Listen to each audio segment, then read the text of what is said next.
Hi guys, Raynal here. In January, I did a video covering what's going to be coming in the next couple months, and so far, there hasn't been any major deviation since I made this video, until the announcement we got on the anniversary. So we will be getting reruns for pretty much every single Final Fantasy collaboration we've had in War Division so far over the next couple of weeks, in addition to the regular schedule. And this really changes things around. If you're a newer player and you skipped some of the previous collaborations, or if you just didn't have the budget to go through everything, what I want to do today is talk about these collaborations, talk about what's coming in the anniversary in the next couple of weeks, and what I recommend players pull for if they want to make their accounts stronger or more competitive, and what I think is something you should skip for now.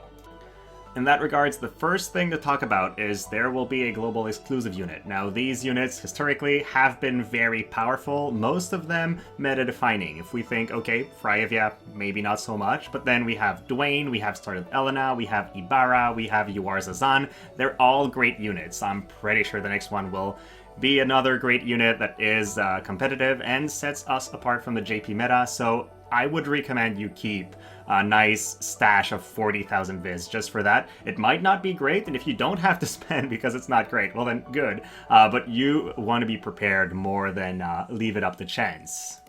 Now, let's go into what will actually be coming. First of all, we'll get a rerun of the Final Fantasy XIV collaboration. That includes 2 units, Thancred and Y'shtola.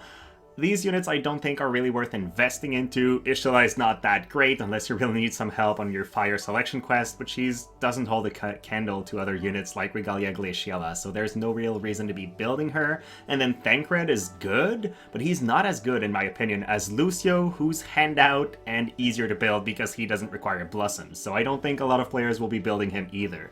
In terms of vision cards though, the vision cards from the Final Fantasy XIV rerun are really good if you're a light player. So there will be the new vision card, Scions of Twilight. Now, in this video, I won't look at the stats and details because I'll be reviewing these items individually in separate videos. Instead, I want to go quickly. We're going to look at a lot of collaborations. So if you're looking for some more details, I recommend you look these up on War the Vision Cock as we speak, and then you can view the exact stats. But what the Scions of Twilight does is it increases your light/attackers. It's a physical vision card, it has some attack and then some agility, and it increases /resistance penetration for your entire light team, your magic resistance by 20%, and your HP. It's loaded with a lot of good stats, and I figure in an evasion team with Luck, who's going to be released with the Final Fantasy VI collaboration, this is probably the vision card you want to equip on Luck, or maybe the Rob vision card. So it's in between these two, but it is a competitive one. Then there's also the Scions of Shadow card that was there for in the past, and what this does is it gives you light attack up. Really good, but I feel like it's hard to fit in a team, especially if you're running a Starlet Elena team, because you have your Smite the Dark vision card, you have Bahamut, then you have either Scions of Twilight or Rob vision card. There's just too many good spots, so it will be used as a secondary VC. The one niche use where this will be the best vision card ever is if you're gonna fight an enemy dark team, because this VC gives you 20% resistance to dark on all your light units, and the unit equipping it actually has 30% instead. So if you're gonna be fighting some dark teams, you slap this on your tank, he's basically unkillable, and it will be a major boon. So I could see some players wanting to go for it, but I don't think it's a major game changer for all game modes. It's probably just for some high-level guild battles where you'll be hitting walls of the opposite element, perhaps, that it will be very good. Then there's the other vision card, Bringers of Shadow, which is a magic-oriented vision cards that increases attack for your entire team. I don't see this as being a major improvement over Ifrit, so yeah, just skip this one, I think. I think all players that are planning on going for light teams should get the Scions of Twilight. If you're very hard into light and you want all the different options for your account, then Scions of Shadows is a great get, but otherwise I would stay away from spending a lot of viz on this collaboration. Then we're moving to the Chaos Odin. I'm not sure when all this will happen. The news on the live stream were quite vague, so I'm not sure about the exact dates, but I think Chaos Odin we'll see in the next 2 or 3 weeks, so it's coming fairly quickly. He is a cost 90 vision card and Esper, so just like Bahamut, I think he'll be very hard to pull.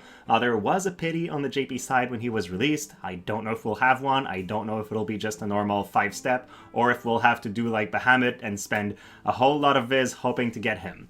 But his Esper is a physical-oriented Esper, just like the current Odin Esper, with a lot of man-eater, so it's going to be great for PvP, with the added bonus that it has a ton of evasion up nodes. So for evasion teams, this will be best in slot. If you want to make your Luck, or your Violet, or any other evasion unit as strong as they can be, it's going to be the best Esper for all of them. And I think if you're pulling for the Vision card, it's really the Esper that is the major get. The Vision card itself is really good for Ice and Water units, especially physical ones. It increases attack and a lot of other stats. Similarly to Bahamut, it's also dual element, which is really cool. It is both for Water and Ice units. But I really think the Esper is the main thing. It's the best Esper for evasion attackers, and I don't think it's ever going to be outclassed by something, maybe in the next 2 or 3 years, but not in the short term at least. Personally though, I am not willing to spend 40,000 Viz for just an Esper. It's very expensive, so I'm thinking if it's such a hard banner to get and you have to go through an entire pity just like a unit to get it, I'm gonna skip it and hope to pull it naturally in the future. If it's easier, like a 5-step, then I recommend everybody gets it if they're playing Evasion or planning on playing Evasion at some point. The Evasion card is also very good for Alstoria when we eventually get the Water Warrior Crystal unit. So yeah, it's going to be a lot of good value, but don't go too deep in it. Don't spend an infinite amount of Viz like a lot of people did for the Bahamut Vision card. Then we're moving up to Final Fantasy 1 Rerun. When this comes back, I think if you don't own the Death Machine Vision card in Esper, you should go for it. I've skipped Death Machine every time it came up, and so many times have I regretted not owning the Esper. It is the best Esper against missile attackers. It gives you the highest amount of missile resistance, and it can be used to get 100% missile resistance builds. Just counter those Jadans, those Fredericas, and other units. So just for this reason, it's really worth using. And then on top of that, AoE resistance is very rare. There isn't really any Vision card that provides it for everyone, except this and the Holiday Party Vision card, which are both time limited. So I don't own either. I've found myself wanting to put the Vision card on teams very often, never really had a chance to pull it because I was low on Viz whenever this collaboration came back, so I'm very happy for the surprise, and I think most players, if you don't own Death Machine, it's definitely worth getting. Then there's also Warrior of Light in this collaboration. Engelbert is such a great tank for Light Element, has a lower cost than Warrior of Light. I feel like there's no reason to spend Viz on him. Yes, Warrior of Light is good, in some scenarios he's better than Engelbert, but he's not worth the amount of Viz it takes to pull a unit, just for that little bit of marginal edge. Then after Final Fantasy 1, we have Final Fantasy 4. We just got it, so I feel like there's not... If you wanted something from Final Fantasy 4, you probably already got it. If you did skip Demon Wall, though, you want this Esper, especially if you want to be competitive in guild battles or in game modes where you're going to fight a lot of light and dark teams. It is the best Esper to fight light, and one of the best Espers to fight dark as well, so it's definitely worth getting just for that. The Vision card is also not bad, but it's really the Esper. It's the one thing I think people should all get from the Final Fantasy IV Rerun. Then Kain has a great TMR that's also used a lot in the competitive scene, but it's not a must-have. There's always other good options for TMRs that you could run if you don't own him. And then the other units, I would recommend you skip because there's just a lot of really good stuff coming up. Like, Golbez is a very solid unit, and he does see some play, but you don't need him, especially in the face of future units like Joker, like Little Leela, 3rd version. There's going to be a lot of other dark units you could run instead of him, so you don't have to go for him. And then Rosa has an AI that really shuts her out of ever being competitive, and Cecil is a bit like Thancred. He's good, but there is a free unit that doesn't cost any blossoms that is even better if you just build Lucio. So yeah, not much reason to go for these two. Now let's move on to the Final Fantasy VII Rerun. This is a really hard call because I feel like both Cloud and Tifa are very good units and they could very much be worth the investment. Cloud, especially if you're trying to build a lightning team, the big three right now is Charlotte, Ibarra, and Cloud, so he is part of that. There's going to be run-on added to that once people have started building him. He's part of the top tier lightning units, and he will remain so. I do like the idea of an Ibara-Renan combination because they both have strong magical attacks and synergize well together, but having different damage types is often very useful, physical and magical, because you can deal serious damage to an enemy that's specialized in defense or specialized in spirit, and vice versa, so it's very hard to build against both at the same time. I think Cloud will remain a really good unit. Do you need to pull him now? Not really. If you don't plan on playing Lightning, he's not a must, but he is one of those units that are still competitive and will still see play. If you get him though, get his vision card. It really helps making him strong, and you won't get nearly his full potential if you don't own it. Tifa, I feel, is more outclassed. There's been so many good wind units lately. More the Merrier, Joom, Winter Luartha, who I think they're all better than Tifa. She does have her uses, she's got a barrier break and a couple good things, she's got courage, but overall she's been performing a lot less for me than these other newer wind units, so I don't think you need to pull her at all. The VC is very solid as a secondary VC, but then again, it's not a must even for wind teams. So I would stay away from Tifa, and then definitely stay away from Aerith. Unfortunately, her AI is really hard to make work. I would want her to begin by casting Re-Raise on an ally, then start hasting and quickening and buffing. It's just almost impossible to get her to do exactly what you want, so she is a fantastic healer, but she doesn't leverage her entire kit. Unless you're a player that really loves manual, you should not really go for her, I think. Now, after FF7, there is the Final Fantasy X collaboration. Now, this one just reran on JP, so I'm expecting it to come back in a couple months. Just for this reason, I think if you're short on Viz and you want to get all the good stuff that's just about to come out, just skip it. You will have your chance at it later. Yuna, though, strong unit. I still see her in the competitive scene once in a while, and she is very good. She will have a solid second mastery ability when she gets it in a couple months. So yeah, she's worth getting in the long run, I guess. But I would not spend Viz now for her. So the timing is really rough. Oron's similar thing. He's very good, but he's not needed. There's a lot of other ice units, and you can build teams without him if you don't. The one place where I see him being necessary is if you want to hit high rankings in the box events or guild raids. He's often there because ice chaining is one of the best things. Ice and earth chainings are incredibly good, and he is necessary for the ice chaining team to hit those kind of high scores we've been seeing in guild raids. So that's his main use, I think. And then Tidus has just been outclassed. Yes, his AoE haste is super good, and he's a good attacker, but he's a good attacker from the beginning of the EX era, and we have had better units released quite frequently since then, so I don't think he's worth investing into now. Then comes an interesting thing with the Final Fantasy 15 rerun. I think Noctis is actually a unit you should consider if you love playing Earth.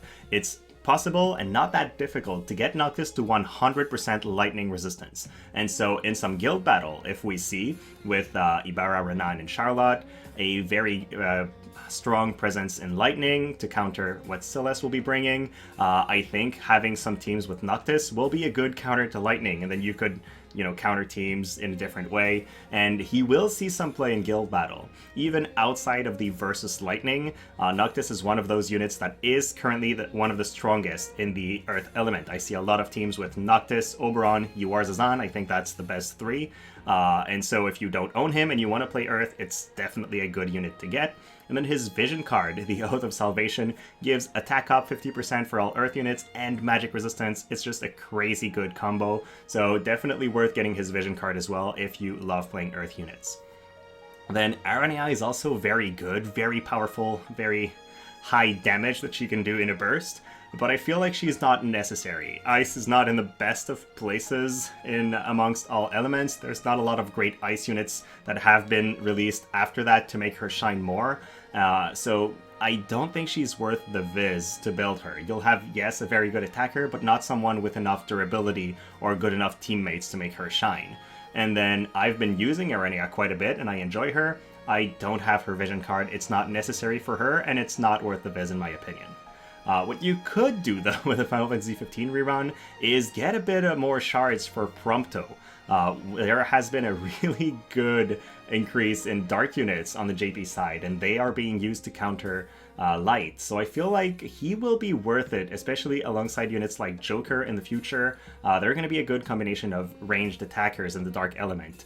And I've been slow building him close to the EX job. I think you could get, 50, 100 shards for him just to make him a bit closer to EX and eventually make use for him. Now, if you did not get Prompto the first time around and he's not handed out this time again, don't pull for him. He's not worth that much. If you have him and it's not that expensive to build him, then that's what I'm recommending.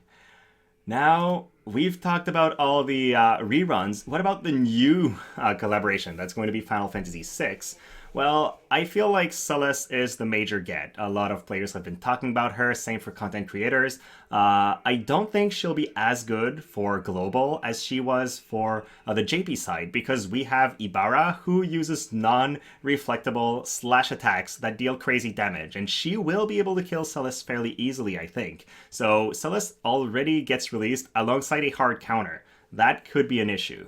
But she has a very unique mechanic. If you're not aware what she does, Celeste has the ability to buff herself so that the next 2 hits that are reflectable are flat out cancelled. And it's not like she doesn't get hit, she cancels the AoE attack entirely. So even if your teammates are next to it, they don't get AoE damage. And instead of taking that damage, Celeste just absorbs the ability, gets some AP back, and she can keep on going. So that is really good. It's very unique. It does work against reflectable abilities, including Jaden's missile attacks and most spells. So that's what she brings. It's very unique. She is more of a specialized tank. She doesn't have the kind of bulk against everything that Joom has, but she is better against magical attacks because of her absorption. And then I feel like Celeste is really good in a water team. She's a water unit, but she is strong enough to work in a rainbow team, just like we've seen Joom be a tank for more than just the wind teams recently. Then alongside her release, well, first of all, I think Celeste should be pulled. If you want to make your account more future-proof and have a great unit that is going to help you in some specific content where you need somebody that can negate magical attacks, she will be a really good get to have. Luck was handed out on the JP side. I feel like he's still going to be handed out for free on the global side, and he is a unit that needs to be built, in my opinion, especially if you have a light team and you want to add some more firepower to it. This guy has more staying power than Starlet Elena. He's got more evasion, a bit more HP, and then he can grant himself re-raise, just like she grants herself courage. So he is very annoying. He doesn't have the same amount of damage, but he is very disruptive. He hits enemies in their HP and AP together while stealing their AP. So he is going to do a lot of good. I recommend every player build him. So yeah, definitely invest into him. And then finally, there's Terra, who I like her kit, I like her design, but I don't think she's worth it just competitively compared to the other units that are released alongside her. She will be great for fire players. She does have the much needed 100% hit for fire teams that are generally very inaccurate, so that's good. She can get to 10,000 HP while still hitting really hard and being bulky, so she's got a lot of good things for her, but she just doesn't have that type of meta-defining kit. She just has really good numbers. So yeah, not something I would recommend investing it unless you're a big fan of her or you really want to make fire work one way or another. The vision card that's being released alongside her is also pretty good, mostly because it gives missile resistance, which is always good. Missile is one of those types of attacks that is annoying to fight because they just hit you from very far away. So it's going to be a good secondary VC, but unless you're focusing very hard on fire, I don't think it's worth the investment because there's just so many good units and vision cards cramped in a short amount of time. I'm personally going to probably just do the 9-step if there is a 9-step to get her blossoms out of it, and if I pull her, great, I'll build her. If I miss her on the 9-step, I won't chase further. I don't think she's worth 40,000 viz. So with all that said, I talked about a lot. Let's go through it again. The new vision card for Final Fantasy XIV that gives you slash resistance penetration for light units, I think is a good get if you love building light teams. Outside of that, go for Demon Wall if you don't already own it. Go for Death Machine if you don't already own it. Skip everything else unless there's something you really want or feel like will really make your account stronger until we have the Final Fantasy VI collaboration, where players should aim to build both Celeste and Luck because I feel like they are both meta-defining in their own way. And then if the banner is not too mean, if it's easy-ish to get Chaos Odin, I think it's worth investing into him. But do not spend 40, 50,000 viz just to get it. I don't think it's worth that much in terms of viz. So at least that's my plan. Let me know your thoughts. Am I beside the point for something, or do you have a specific plan for something that's going to blow my mind? Let me know. Thank you so much for watching, guys, and I will be back soon.